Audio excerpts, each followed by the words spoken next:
Welcome back to the Roadside Rescue YouTube channel. This video is sponsored by 𝐭𝑨𝐬, the Bluetooth connector that lets you take back control of your car. This is my neighbor and my buddy's truck, so we're just going to take a look at it here and do a transmission oil drain and refill, as well as replace the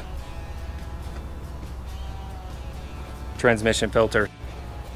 Yeah, I didn't think there was a drain plug on that. There isn't, so we'll just make sure I have a big tarp, but I'll probably just put my big pan underneath there and my drain pan that's got a big surface to catch. And I don't think we have to remove that exhaust pipe. If we do, I'm sure we'll just have to loosen it up if anything, but I think it'll come down just fine without messing with the exhaust, so should be pretty straightforward job. Loosening that up, pop it, clean it up, replace the filter, seal it back up, and then refill it with some fluid. So here we go. All right, pop the hood to get some light in there. Make sure we've got a fill location for the transmission there. We'll fill it up through the dipstick hole. Drain and refill 6.02 quarts. So I think I've got 7 quarts with me. All right, so we'll get headed under there now. I'm not gonna take a pan with me first. I'm gonna leave just 2 bolts on there, or 3, holding the pan on tight, get everything else off before I come out, and then slide the pan under there and have to fight with that being in my way. Nice Suburban here.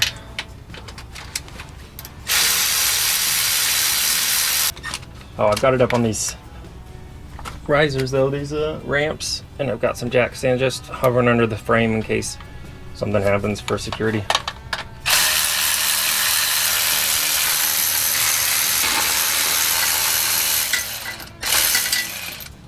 All right, good design. You can reach both the bolts on either side of the exhaust piping here, so that's nice. And you can just see how clean everything is under here. There's the bolts, just for reference. Like, maybe not gonna be able to hold them in my hand here. We'll do this. You can just see no rust, no oil, just everything looking great.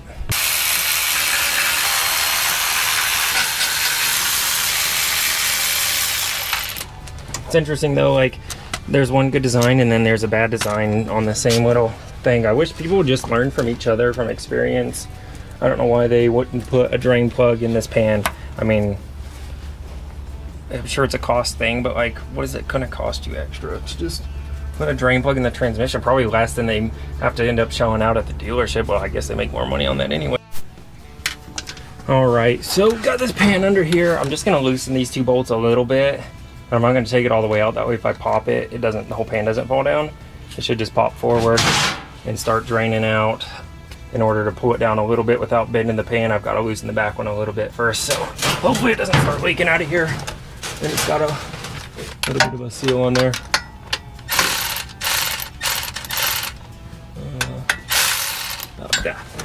So far so good. Nope, he's leaking. That's what I was talking about. That's what I was talking about. Didn't need to be pried loose. Okay, maybe we'll try that in the front again. Good thing I had my big pan under here. Let's see if I can slide this out of here now then without making a huge mess.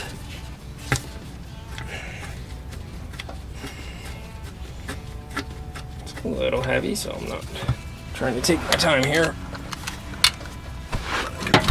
Oh yeah, that's what I'm talking about. Lose focus and that's gonna come down on you.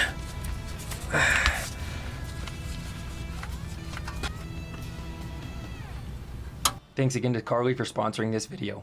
So all you have to do is connect your Bluetooth connector there and then download the data for your vehicle and you're ready to go.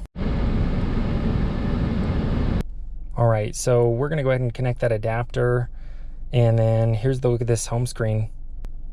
So we've got to look at our vehicle here. It'll keep track of live data and the health of the vehicle, and you can use it to help figure out what's wrong with your vehicle and fix it, or just get more performance out of your vehicle if you're looking for something in particular.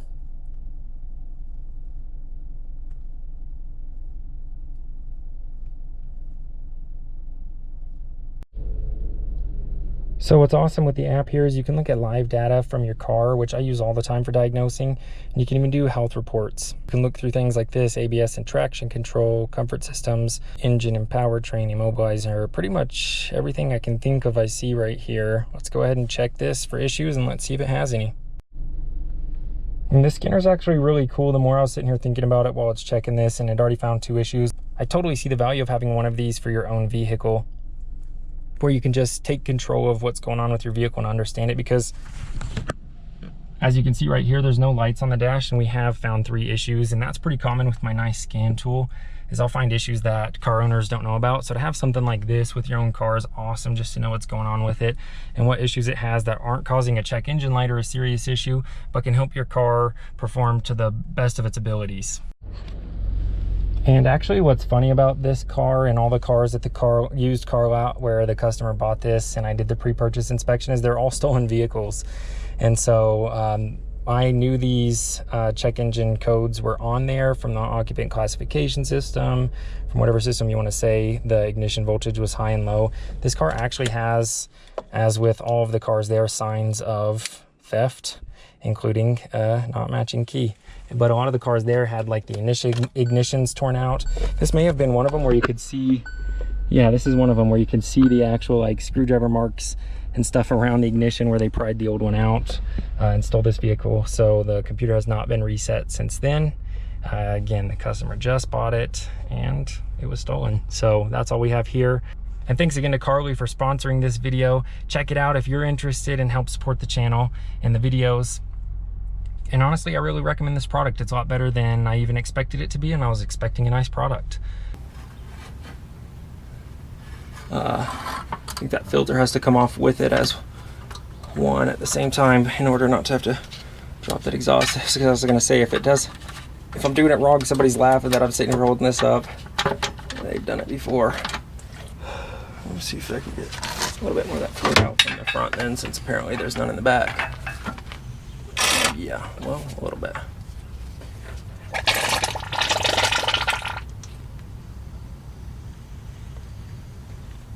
All right, well, I'll check out that filter as well. Some of them just snap into place, some of them have a bolt. So rather than try and figure it out while I'm holding this pan up, I'll just look it up on the old filter, on the new filter. All right, let's see if I can get that filter loose.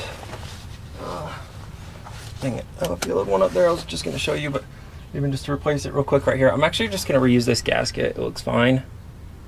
And then we don't put former gasket on here, so even better. Leave this vehicle stuff here.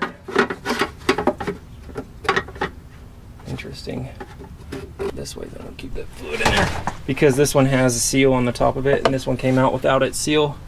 So I may be dealing with this old seal in here. Yeah.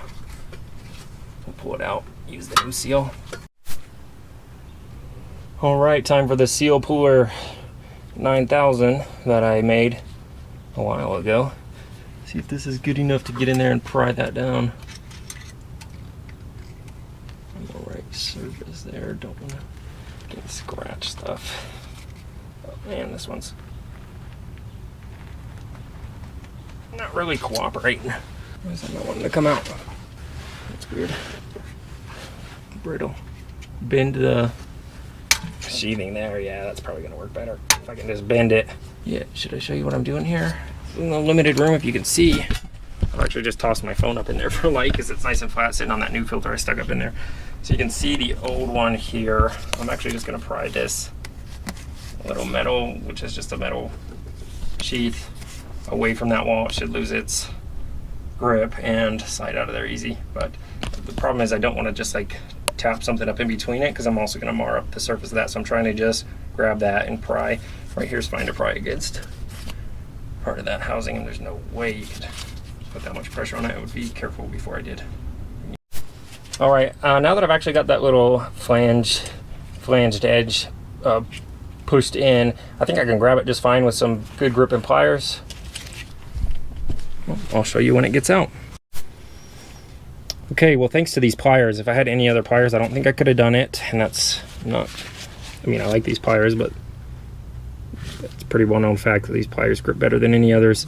Because this part of the transmission housing was right here, that I was prying against with that screwdriver, I thought rather than pull it down, if I grab this with the pliers and actually use that to pry inwards, then I could actually bend the sheathing away. You can see that's exactly what happened there. The sheathing started to bend and it came out pretty easy. So that's what I did. Grab the edge once I rolled it over and just pry it against this, boom, like that, and came right out. So we'll go ahead and stick this back together, and wouldn't it be funny if I left my phone in that van? We'll go ahead and take that out now while I'm thinking about it. And yeah, back together here should be about 10 minutes. Okay, everything's in place here, gasket's fine, and I just cleaned up the surfaces of that gasket, and I didn't use brake cleaner because I'm reusing the gasket. It's rubber, you don't want to use brake cleaner on that. So I just used a wipe to get off any of that dirt and anything from where I was reaching my hand up on this front side, mostly on this back side, just to get out that excess oil. And putting these bolts back in, we'll tighten them down. The torque on these was extremely low, which is pretty normal, but typically like the default torque factory spec is 18 foot-pounds. This felt more like 8, so I'm gonna look up the torque spec on that, and I may torque these back down to value just to be safe going into this aluminum pan, but I think 18 would probably be fine. In fact, that may be what they were before that gasket got old and just shrinked up, but I'm just gonna double check before I assume on this one. Okay, so it looks like 12 to 18 foot-pounds for this to go back on, so that's just fine. And I know exactly what 18 foot-pounds feels like.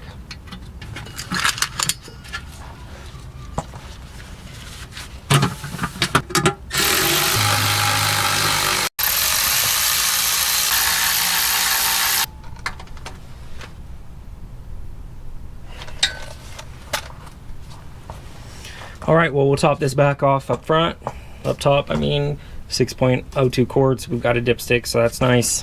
And we'll be done here in just a second. And I don't know where all that oil came from because there's not too much oil down here. Like I said, probably right there from the oil change places not cleaning up their mess. Got some pretty dirty oil as well. It's real dark. So let's get his service done here. We'll go ahead and top this off. This nice funnel fits right in there. What is that, Garage Boss? Yeah, same brand as that drain pan actually, and they're from AutoZone. Most of my tools are from AutoZone. People always ask, but there's links for most of the tools I use in the description anyways. All right, so there you go, it's all done. We just poured it through that funnel, nothing spilled. Pretty straightforward. It actually only took exactly 6 quarts until it was completely full here. I'm guessing that 0.02 quarts is either really insignificant or there was just a little bit of fluid left in that pan that I didn't get sucked out, which probably made up for that. So it only took exactly 6, and that's a job well done.